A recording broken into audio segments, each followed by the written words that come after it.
Salam alaikum rahmatullah ta'ala wa barakatuh. Tu veux parler à Allah? Tu as besoin de parler? Tu as besoin de te confier? Tu as de la peine au cœur?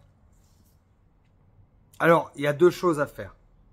Tu veux parler à Allah, c'est très simple. Fais une prière. Ouvre la prière. Que ça soit parmi les 5 prières par jour ou une prière surérogatoire. Le tapis. Prends ton tapis. Prends ton tapis. Tu veux parler à Allah, tu as besoin de te confier. Prends ton tapis. Et Allah te parle. Tu veux qu'Allah te parle à tout moment de la journée, Allah peut te parler. À tout moment de la journée, Allah peut te parler. Ouvre le Coran. Tout simplement, ouvre le Coran. À n'importe quelle page, à n'importe quel moment.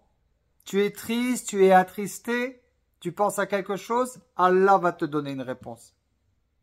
On va en faire la preuve tout de suite. J'ouvre le Coran. Hop, n'importe où. Le discernement.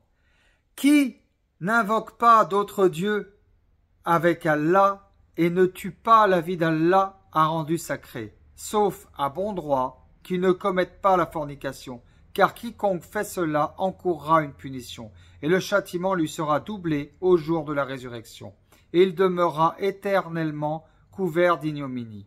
Sauf celui qui se repent, croit et accomplit une bonne œuvre. Cela, Allah changera leurs mauvaises actions en bonnes, et Allah est pardonneur et miséricordieux. Sourate 68, le discernement. Si tu as péché, qu'est-ce qu'on vient de voir dans ce petit passage-là du Coran? Que si tu as péché, Allah t'attend et qu'il suffit juste que tu demandes pardon. Et Allah est pardonneur et miséricordieux. Et qu'il va transformer tes mauvaises actions en bonnes actions. C'est pas un papa du ciel, ça?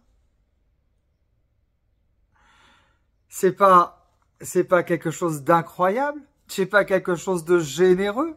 C'est pas quelque chose d'extraordinaire? Tu fais une bêtise, juste tu demandes pardon à Subhanallah. Il te pardonne. Et non seulement il te pardonne, mais il change tes mauvaises actions en bonnes actions. Subhanallah. Subhanallah. Alors, ne restez pas dans ce manque de conscience, ne restez pas dans l'égarement. Si tu es tombé sur ce rappel et si ce rappel t'a fait du bien au cœur, n'hésite pas à le partager, à le mettre dans les favoris et à en regarder d'autres. Il n'y a pas que moi qui fais des rappels, on est nombreux à faire des rappels. Subhanallah. Pourquoi on fait des rappels? Et pourquoi il faut faire des rappels? Parce que le rappel profite aux croyants. Le rappel me fait du bien à moi et vous fait aussi du bien à vous. Et du coup, nous fait du bien. Et invoquez Allah le plus souvent possible. Encore l'Aïd Moubarak à tous. Salam alaikum.